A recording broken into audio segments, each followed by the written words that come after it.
When asked to name the greatest goalies in the history of the NHL, there are a few names that immediately come to mind. Names that are synonymous with excellence, the stuff of legend. Hasek, Waugh, Brodeur, and more often than not, Roberto Luongo.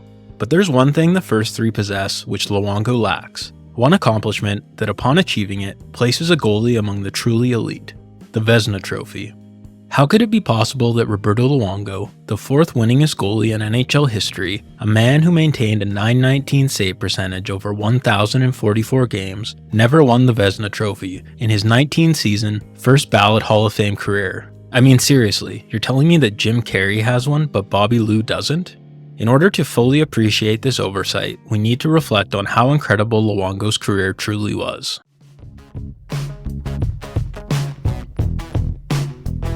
Born on April 4, 1979, Roberto Luongo grew up in St. Leonard, a predominantly Italian neighborhood in East Montreal, just blocks away from where Marty Brodeur grew up. Luongo's childhood was marked by a love for sports, particularly soccer and hockey, and like many children in Montreal, he was introduced to hockey at a young age. He started out as a forward, but switched to goalie by the time he was 11. Growing up, Luongo idolized Grant Fuhr, the Oilers legend known for his agility and flair. Luongo's admiration for Fuhr influenced his own style in the net, combining technical skill with quick reflexes and improvisation. Luongo's talent was soon recognized, and the Val d'Or made him the highest drafted goalie in QMJHL history, at second overall in 1995. He started his junior career at just 16 years old, posting a record of 6-11-4 in 23 games. Luongo took over as the team's starter the following season, where he set the team record for wins with 32 and won the Mike Bossy Trophy as the Q's best professional prospect.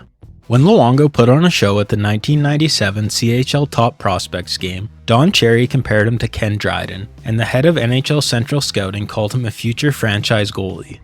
The Islanders also liked what they saw and selected Luongo 4th overall at the 1997 NHL Draft, making him the highest drafted goalie in history at the time.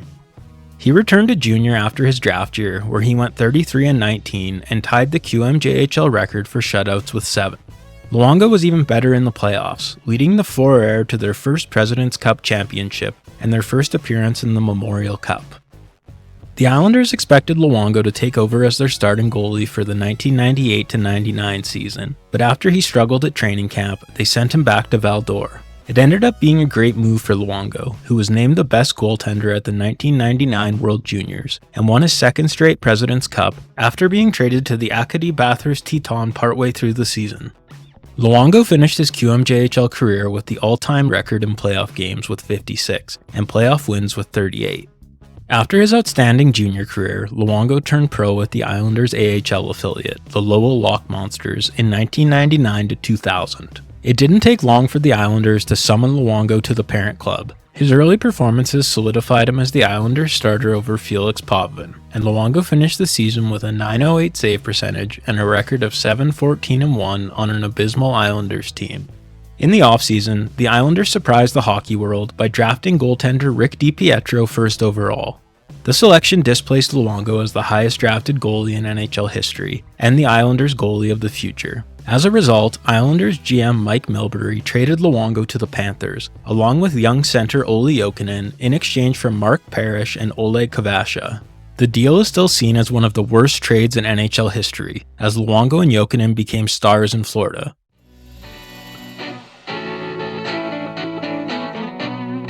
Going from one struggling team to another, Luongo was outstanding in his first season in Florida, recording a .920 save percentage and 5 shutouts, despite posting a losing record of 12-24-7. This pattern repeated itself in each of his first 5 seasons in Florida. In 317 games, Luongo posted a .920 save percentage, recorded 26 shutouts, and stopped a whopping 134.7 goals above expected. But despite his incredible individual numbers, his win-loss record was an ugly 108, 154, and 41, and he didn't play a single playoff game because the Panthers were absolutely terrible. Set to become a free agent in the summer of 2006, Luongo couldn't come to terms on a new deal with the Panthers, and was traded to the Vancouver Canucks.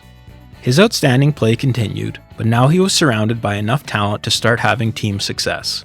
Luongo and the Canucks made the playoffs in his first season with the club, making a run to the second round where they fell to the Ducks in 5. He was exceptional in his first postseason, recording a tidy 1.77 goals against average and a .941 save percentage in 12 starts, as well as saving 15.5 goals above expected. The Canucks made the playoffs in 6 of Luongo's 7 full seasons in Vancouver, including a run to Game 7 of the Stanley Cup Finals, where they suffered a heartbreaking defeat at the hands of the Bruins. During the regular season, Luongo went 252, 137, and 50 with the Canucks, while maintaining a .919 save percentage, a 2.52 goals against average, and stopping 102.9 goals above expected. He also spent 2 seasons as the Canucks captain, led the NHL in wins in 2010-11, and emerged as the franchise's all-time leader in wins with 252 and shutouts with 38. At the 2014 trade deadline, Luongo was dealt back to Florida, where he played his final 5.5 seasons and became the all-time franchise leader in games played with 572, wins with 230, and shutouts with 38. On February 10, 2019, he played in his 1,030th career game, the second most for an NHL goalie in history. 15 days later, in a win against the Colorado Avalanche, he became the NHL goalie with the third most wins. That summer, Luongo announced his retirement, and as of the time of his selection to the Hockey Hall of Fame, he ranked 4th all-time in NHL wins with 489 and 9th all-time in NHL shutouts with 77. Which brings us back to our main topic of discussion in this video. How is it possible that in a 19-season span of dominance, not once did Roberto Luongo win a Vezina Trophy?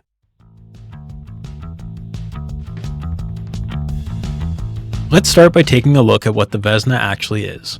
The award was created in honor of Montreal Canadiens goalie George Vezina, who died of tuberculosis in 1926. From 1926 to 1945, the trophy was awarded to the league's top goaltender, which usually meant the goalie with the lowest goals against average. From 1946 to 1981, the criteria changed and was awarded to the goalie or goalies of the team allowing the fewest goals during the regular season. Since 1981, the Vezina Trophy has been given to the most outstanding goalie as voted by the general managers of the NHL teams. The voting is conducted at the end of the regular season, with all GMs ranking their top 3 candidates on a 5-3-1 point system. 3 finalists are named, and the trophy is awarded at the NHL awards ceremony after the playoffs. So since 1981, there hasn't been any set criteria on which the voters are to abide when making their decisions. Basically, deciding the winner of the Vezina Trophy comes down to somehow figuring out who was the quote-unquote best during any one year. So with that in mind, I went through each of Luongo's 19 seasons and was able to zero in on 3 years in which he could possibly stake a claim to being the best goalie in the league. 2003 to 2004, 2006 to 2007, and 2010 to 2011.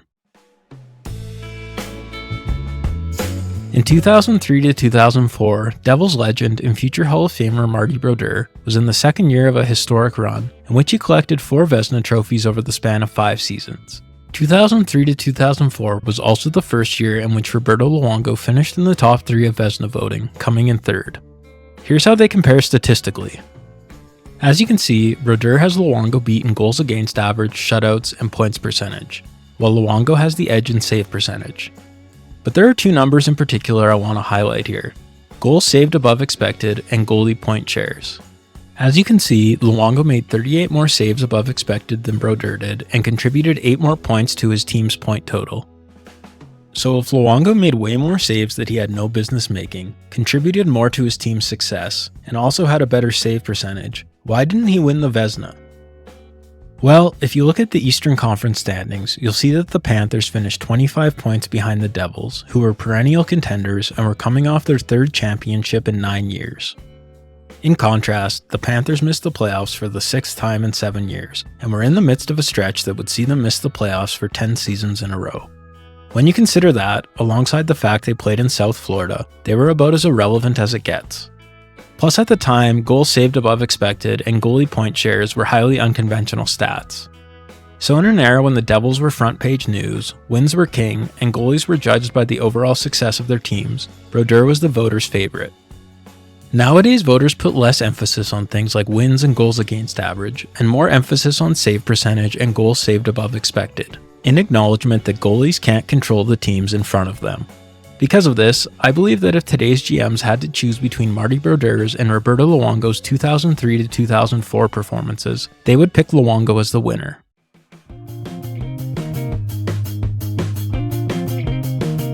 Fast forward in time 3 years to 2006 to 2007. Now with the Canucks, Roberto Luongo has put up yet another dominant season. With 47 wins, a .921 save percentage, a 2.28 goals against average, 5 shutouts, 34.5 goals saved above expected, and a goalie point share of 17.1, he had one of the greatest seasons in modern NHL history.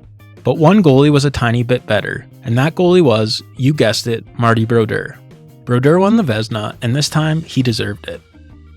As you can see, Brodeur swept Luongo in each category by the thinnest of margins. The two finished first and second in Vezina voting, and even though the Canucks couldn't have asked for more from Luongo, Brodeur was the slightest bit better, and the voters got it right.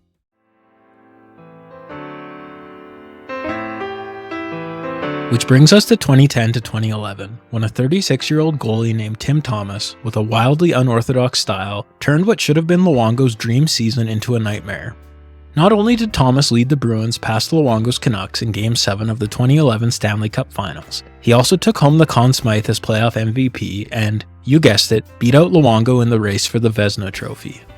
Before we dive into the numbers, we have to look at just how unconventional Tim Thomas's career was. I mean, seriously, it's almost as if the hockey gods plucked him out of obscurity for the sole purpose of sabotaging Luongo's greatest season. Tim Thomas is the quintessential late bloomer. Born on April 15, 1974 in Flint, Michigan, his path to the NHL was anything but straightforward. After going undrafted, Thomas played college hockey at the University of Vermont, where he was named to the All-Hockey East second team. Post-college, his professional career saw him bouncing between various minor leagues. Throughout his 20s, Thomas played in the ECHL, the United Hockey League, the Finnish Elite League, and the American Hockey League. It wasn't until the 2002 to 2003 season, at the age of 28, that Thomas got his first real shot in the NHL with the Boston Bruins. But he was still sent back to the AHL and didn't see more NHL action for 3 years. His big break came during the 2005 to 2006 season at the age of 31, when he became the Bruins' starting goalie, showcasing a playing style that was aggressive, acrobatic, and unconventional, which endeared him to fans. He broke out as a star in 2007 to 2008, and in 2008 to 2009, at the age of 34, he won his first Vezina. But as noted, his crowning achievement came in 2010 to 2011, when at the age of 36, he led the Boston Bruins to a Stanley Cup, won the Conn Smythe Trophy as playoff MVP, and clinched his second Vezina Trophy, all at the expense of Roberto Luongo and the Vancouver Canucks. After his peak, Thomas's career saw a sharp decline. He took a year off in the 2012 to 13 season to focus on personal matters, and when he returned, he struggled to recapture the magic. His performance dipped, and after brief stints with the Panthers and Stars, he retired in 2014 at the age of 39. But getting back to the 2010-11 Vezina race, let's see how the numbers shook out. As I said, it was probably the best season of Luongo's career, factoring in both individual and team success. The Canucks won the President's Trophy as the top team during the NHL's regular season, and Luongo tied for the league lead in wins with 38. All of Luongo's numbers were elite. But as you can see, outside of the win-loss column, Tim Thomas was just straight up better.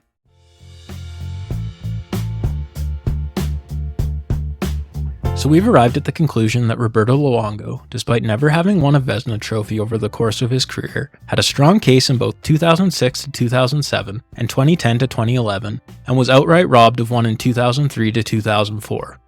Of course, the Vezina missing from his trophy case didn't stop him from being a first ballot Hall of Famer, or being included in conversations about the greatest goalies of the 21st century. But still, I don't think people appreciate just how good Luongo was. When we look at overall point shares, which are an estimate of the number of points contributed by a player, which is similar to WAR in baseball, we find that Roberto Luongo ranks third all-time with a point share of 217.84, behind only Wayne Gretzky and Ray Bourque. That gives him the highest point share among goalies, ahead of Marty Brodeur at 206.97 and Patrick Waugh at 198.34. That's not to say that Roberto Luongo is the greatest goalie of all time, but he deserves to be in that conversation, and he's undoubtedly the greatest goalie to never win the Vezina. Sound off in the comments with your thoughts on Roberto Luongo, the Vezina Trophy, or anything else that comes to mind. And if you enjoyed this video, please give it a like and hit the subscribe button to support the channel.